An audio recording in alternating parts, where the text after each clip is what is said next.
Hey, what's going on, guys? Welcome back. It's Claytano. Thank you so much for tuning in as always. And today we are back with some more Mobile Raid gameplay. Now, this video is sponsored by the developers of Mobile Raid, so definitely huge shout out to them. But if you guys don't know what Mobile Raid is, it is basically a brand new simulation strategy game that is based on a futuristic era that is downloadable for the iOS and Android. So if you haven't already, go ahead and click on the link in the description below, download the game, play along with me, and let's get into it for today's video.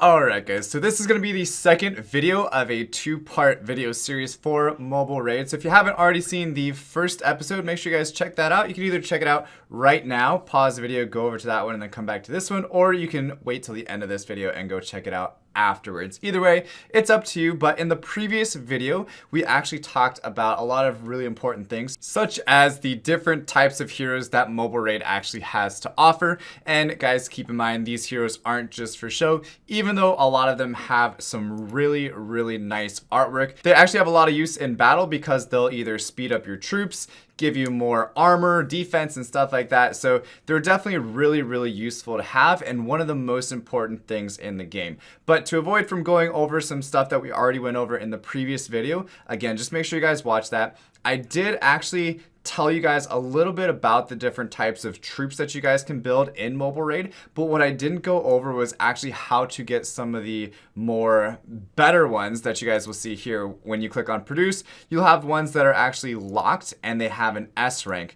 So that's some of the things that I want to talk about in today's video, along with how to move to a level 2 resource zone so that way you guys can get more materials to actually build these units and spend those resources on building better units. And then also how to attack bosses and non-player characters and then conquer your very own city. So a lot of things in today's video. So guys, sit back, relax, and let's get right into it here. So we have these units right here, and I'm just going to go ahead and click on East Capital because it says that we have to conquer East Capital in order to actually unlock this unit, which is the Mirage Strike, which personally I think is one of the coolest looking units in the game. That's why I picked this one. But if you're not able to complete the East Capital, you can also do Sunflame instead, and you have to have your vehicle factory at level 13. So the vehicle factory is the actual building that you're building that unit from. So mine's only at level 4, so we do have a little bit of a ways to go. I think it actually has to match the exact same as our city hall, so I don't believe that we're going to actually get high enough to be able to make it. But let's go back to produce, and then let's click on the locked unit that we were looking to produce, and then let's go ahead and click on East Capital and see where it takes us to. So this is the city siege, and this happens once every 32 hours. Unions could attack each other's cities, and the conditions are as follows. So to attack cities, the following conditions must be met. 1, you have to have a union during the event. So union is basically like your guild or your clans and stuff like that in other games that you guys can kind of relate it to a little bit better that way. 2, your units cannot attack towns if their faction is less than 80. Level 1 to 9 cities could be attacked anytime. Pivot capitals cannot be attacked until unions have 15,500 faction. And then of course you would just tap more city conditions for actual details. So let's go ahead and click that and see if it actually brings us to anything. So it actually just brings us to a whole help window, which this is actually a really good thing to show you guys. So if you do have any questions on how to navigate through the game, this is a great spot to get to, so that way it can answer any of your questions. And if you guys do have specific questions, go ahead and drop those comments down below and I can potentially answer them for you as well. Or if you guys are reading the comments and you know the answer to somebody's question, feel free to go ahead and leave a comment on it for me, so that way if I don't get to somebody, at least you guys answer it for them.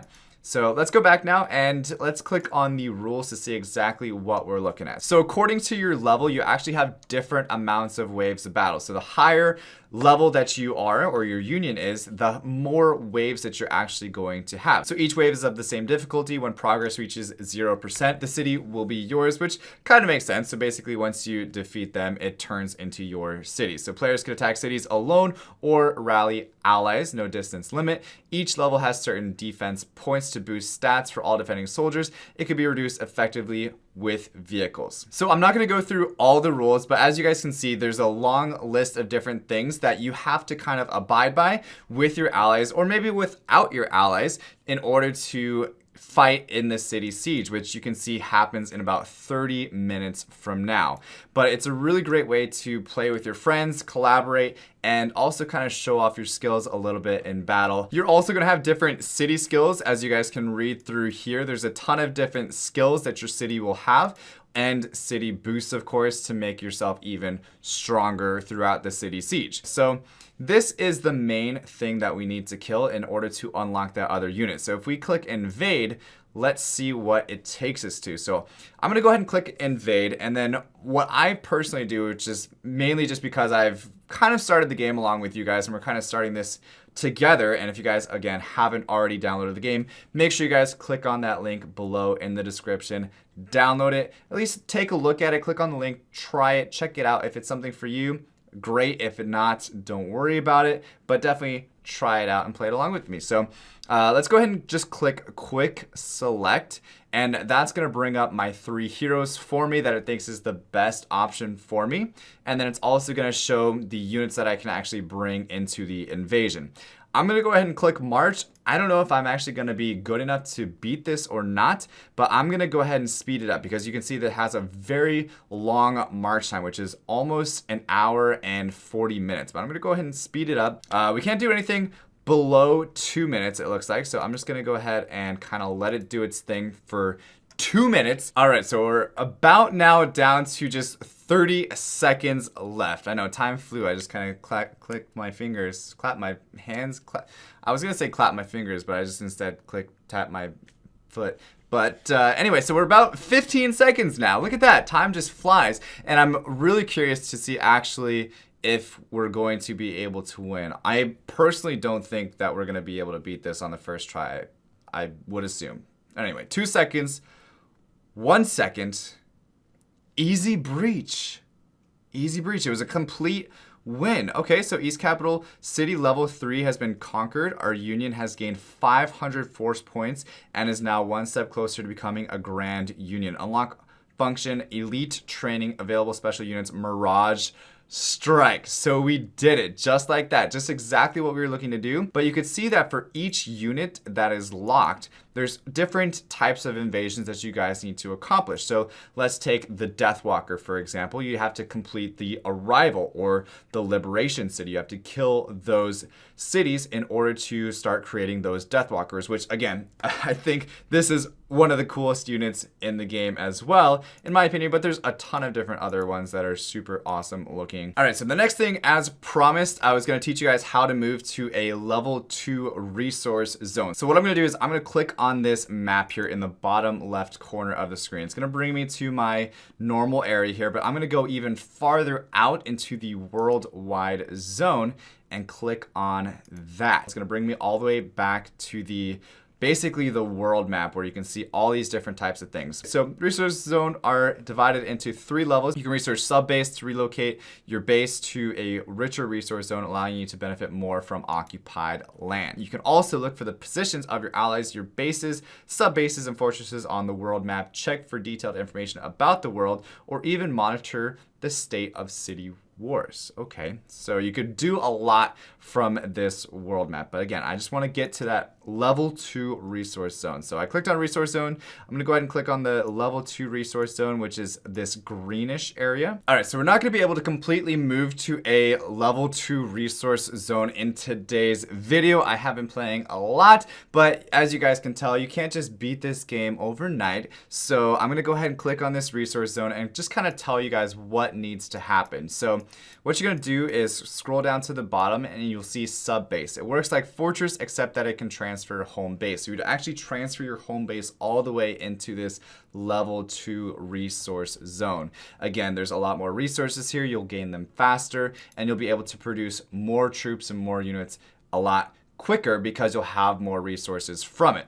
So guys, keep that in mind. And the last thing though that I wanted to talk about in today's video is really something that is a lot of fun that you guys can do again with your friends, guild mates, union mates, stuff like that. So we're gonna go ahead and try to kill a boss, but I'm gonna try to do it all by myself because I feel like I got this. I feel like I got this one. So I'm going to try to destroy the level 2+ mech army. Now this is like a little mini boss in the game from the looks of it. So as you can see, level 2, I'm searching for any level 2 mecha army because that's the one that I have to actually kill for the quest.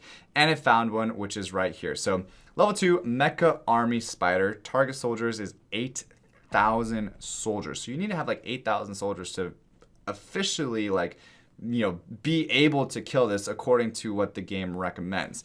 So I'm just going to go ahead and hit initiate rally and see what's up with this. So I'm going to go ahead and hit deploy, and it's going to give me my base because I'm the only one on right now. So I'm going to go ahead and click on my base. I'm going to go ahead and click deploy, and we're just going to solo this out with so it looks like we have 6,703 troops compared to what we really need to have, which is 8,000 troops. But I'm going to go ahead and march on it anyway, like I said, because I think we are going to be able to do it just fine.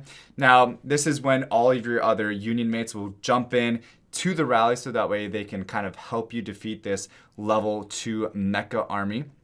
But again, I'm not going to wait for them. I'm just going to go ahead and do it right now. So I'm going to go ahead and say depart now, and we're going to start heading off. So it's only a minute away, but still, just for the sake of quickness in the video, I'm just going to go ahead and to speed up real quick. And these are things that you guys can get in the game as well. They're really awesome. And so if you are a little bit impatient like I am, you just get these little speed ups, and then you boost up your acceleration and your march rate. But again, another thing that heroes do is they increase your march rate. So that's one thing that if you are not really happy with the amount of time it takes to get somewhere, just switch out a different hero and you'll take less time to walk there. Again though, there's all those different types of things that heroes actually boost your army with. So again, keep that in mind. Did we actually beat them? I think we did. Yeah, it said complete win. So again, pretty easy. I thought that, you know, because we didn't have as many troops as we should have had, that it may not have actually been able to happen. But seems like we did just fine. But like I said, again, if you obviously go throughout the game, they're going to get much harder as you go along, and you're going to need the help from your allies. So it's not just a single player game. You guys will be able to play with your friends. And again, make sure you guys join the game. Download it now. Use my link in the description so that way the developers of Mobile Raid know kind of where the clicks are coming from, if you guys are interested in it, if you guys are not, etc., etc. But aside from that, guys, that's going to be it for today's video. Hopefully you guys learned some stuff. If there is anything else that you guys want to see in a future video, potentially just drop that comment down below, like I said, and I will be more than happy to answer those questions for you. But anyway, guys, thank you so much for watching. As always, stay soupy, don't be potatoes, and I will see you guys in the next one. All right, peace. I run away.